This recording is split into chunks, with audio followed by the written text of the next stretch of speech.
Jumpa lagi di channel Maha Random. Mungkin kalian pernah lihat mesin router atau milling yang bekerja secara otomatis, jadi dia motong sendiri. Mesin itu dikendalikan oleh komputer, istilahnya CNC. Itu kepanjangannya Computer Numerical Control kalau nggak salah.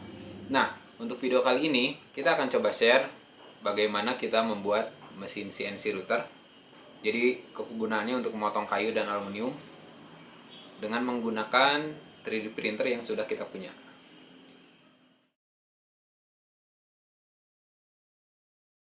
Jadi, mesin CNC yang akan kita buat hari ini eh, istilahnya namanya MPCNC atau Mostly Printed CNC. Karena sebagian besar part yang kita gunakan itu dibuat dengan menggunakan 3D printer. Jadi kita akan memanfaatkan 3D printer yang sudah kita punya sekarang untuk membuat part itu, dan kita akan membuat mesin lain dengan 3D printer itu. Namun sebelumnya, untuk mensupport channel ini, silakan kalian klik subscribe dan klik tombol loncengnya untuk dapat notifikasi jika kita upload video lainnya ya. Untuk partnya sendiri, jadi desainnya bukan kita yang buat sebetulnya. Jadi kita bisa nemu di website itu v1engineering.com. Di situ memang pionirnya dalam MPCNC ini. Dia udah bikin part desainnya yang udah siap kita print. Jadi kita kalau mau, kita bisa download part dari sana atau mau beli langsung dari sana yang udah di print. Cuman untuk saya download partnya secara gratis dari v1engineering.com itu. Dan untuk info part pendukung lainnya di sana ada. Jadi misalkan kayak untuk relnya, untuk elektroniknya, infonya di sana. Opsinya banyak. Di sana juga ada forumnya, bisa kalian login dan share atau berdiskusi dengan orang lain di sana. Linknya saya taruh di bawah untuk v1engineering.com ini. Siapa tahu ada yang mau membuat mesin CNC ini juga, kalian bisa langsung ke sana. Di sini saya ngerjain nggak sendiri, jadi dibantu temen di studio, namanya Bandu. Dia biasa membuat barang juga di sini. Kebetulan untuk MPCNC ini kemungkinan nantinya kita akan gunakan bersama. Keunggulan MPCNC ini sendiri, dia untuk cost ya, untuk biaya itu relatif murah ya. Di kisaran mungkin ini untuk partnya sendiri ya, di kisaran mungkin di bawah 7 juta atau mungkin di bawah 6 juta kayaknya. Soalnya ketika kita bicara CNC rakitan gitu, yang banyak dijual di pasaran itu rata-rata di 25 juta ke atas. Itu pun dengan 25 juta, working space atau working areanya itu relatif lebih kecil. Mungkin setengah dari yang kita buat sekarang working areanya, atau mungkin bahkan lebih kecil. Untuk part utama kita tentu perlu 3D printer untuk print part itu. Materialnya sendiri untuk 3D printer kan macam-macam nih. Kita bisa pakai PLA, ada ABS, ada PETG, ada IPS gitu. Mungkin untuk yang pertama kali dengar material 3D printer ini bisa kalian googling. Kita nggak bisa jelasin detailnya, cuman untuk proses MPCNC ini kita pakai bahannya PLA karena secara bahan PLA itu bisa dibilang lebih mudah didapat ya. Di marketplace banyak yang jual, dan proses printingnya juga lebih mudah dibanding misalkan katakanlah ABS atau apa ya, PP atau HIPS, karena untuk ABS perlu ruangan printing yang tertutup, sedangkan untuk PLA ini sendiri dia bisa open printer. Jadi karena printer kita kebanyakan terbuka. Dan satu lagi keunggulan dari PLA ini, dia bahannya pakai bioplastik mungkin istilahnya. Jadi dia bahannya dari ekstrak jagung atau dari ekstrak tumbuhan yang jadi dirubah jadi plastik. Jumlah plastik PLA yang kita gunakan itu menghabiskan estimasinya di 2 kilo, kurang lebih 2 kilo ya. Sebenarnya 2 kilo kurang, cuman kita harus ada spare untuk kegagalan print, karena proses printing itu kadang nggak selalu berhasil. Jadi ketika kita print 3D nih, kadang setengah jalan printingnya gagal, atau mungkin misalkan mati lampu. Pokoknya banyak kendala lain yang bisa mengakibatkan proses printing itu gagal.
elektronik, kayak bisa dikatakan elektronik ini adalah otak dari si CNC ini yang akan mengontrol pergerakan si mesin.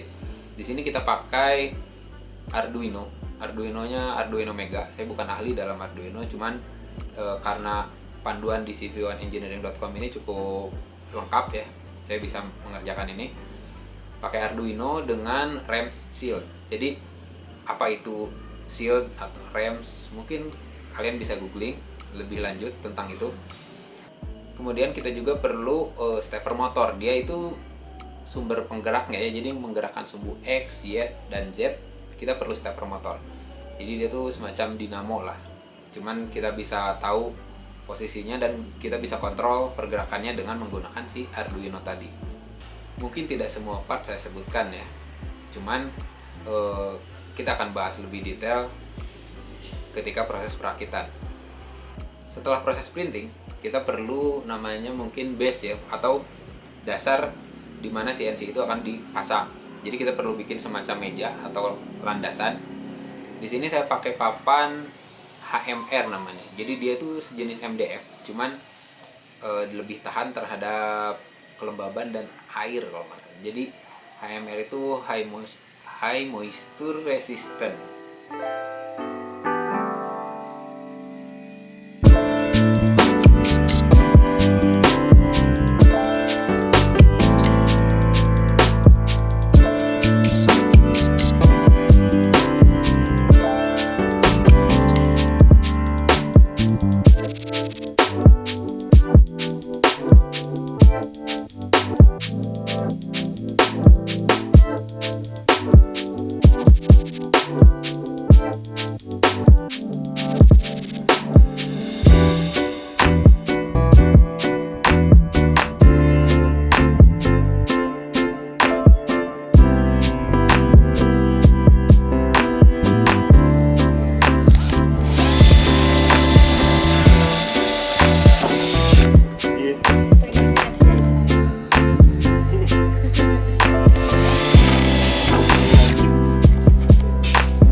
Untuk part lainnya yang kita perlukan yaitu ada pipa besi. Jadi pipa besi ini fungsinya nanti sebagai rel. Pipa besi yang kita gunakan sekarang itu pakai stainless ya. Jadi kita pakai stainless karena untuk menghindari karat, dan ukurannya itu 1 inci kalau nggak salah, 25,4 ya, 1 inci. Setelah base-nya selesai, kita perlu memotong si pipa stainless yang saya siapkan tadi mengikuti ukuran yang kita perlukan. Jadi patokannya ke base meja yang kita buat. Mungkin kalau kalian mau buat lebih kecil bisa, atau lebih panjang, lebih lebar juga bisa. Jadi ukuran pipanya sesuaikan dengan base yang kalian buat. Setelah part 3D print selesai, kemudian pipa sudah kita potong dan base sudah kita buat, berarti kita tinggal merakit pre-assembly dari base-nya itu sendiri. Jadi kita perlu memasangkan beberapa part yang kita print di base ini. Untuk pemasangannya kita perlu mengukur dengan cukup sama ya. Jadi kita perlu sepresisi mungkin dengan penggaris yang kita punya. supaya garisnya lurus, kemudian ketika sudutnya 90 derajat. Karena meskipun bisa kita kalibrasi ulang ketika part ini jadi atau CNC ini jadi, nanti kalibrasinya nggak akan memakan waktu yang terlalu lama, karena secara ukuran sudah kita buat se-efisien mungkin.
Selanjutnya kita perlu melakukan pre-assembly pada part penggerak atau yang part untuk penggerak dan memegang si sumbu X dan Y. Di bagian part ini kita memerlukan bearing, beberapa bearing. Total bearing keseluruhan kalau nggak salah lebih dari 40 piece yang kita gunakan. Dan fungsinya dia sebagai roda yang akan nanti menempel ke rel yang kita pasang di base tadi. Jadi dia itu bearing sebagai roda, si pipa itu sebagai relnya nantinya untuk sumbu X, Y, dan Z-nya.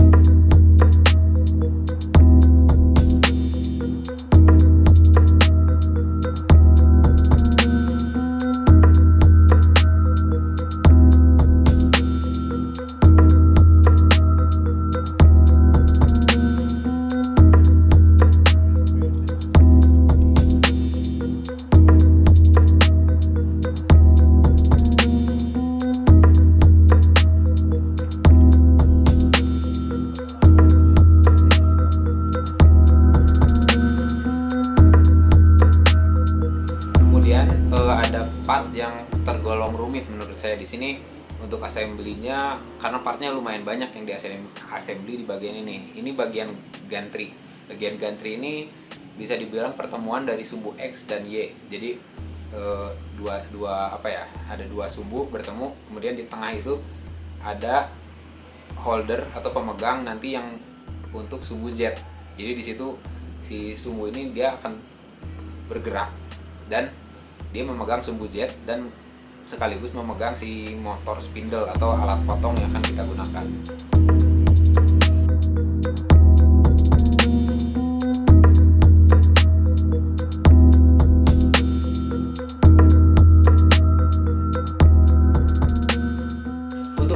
bergerak dari stepper motor ke ke sumbu X dan Y, kita pakai belt untuk ini. Jadi beltnya kita pakai jenis belt GT2 dengan lebar 6 mm.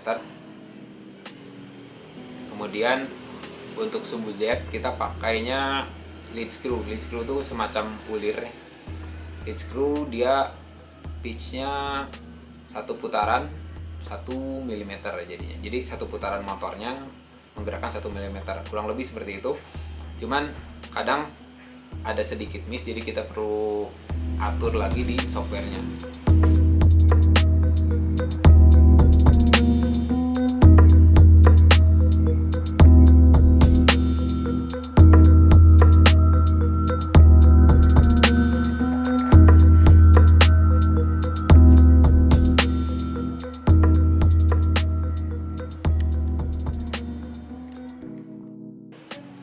Partnya sudah kita pre-assembly, selanjutnya kita assembly secara keseluruhan untuk MPCNC ini.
silakan klik tombol subscribe untuk mendapat notifikasi lebih lanjut dari proses video yang kita buat. Terima kasih, sampai jumpa di video selanjutnya.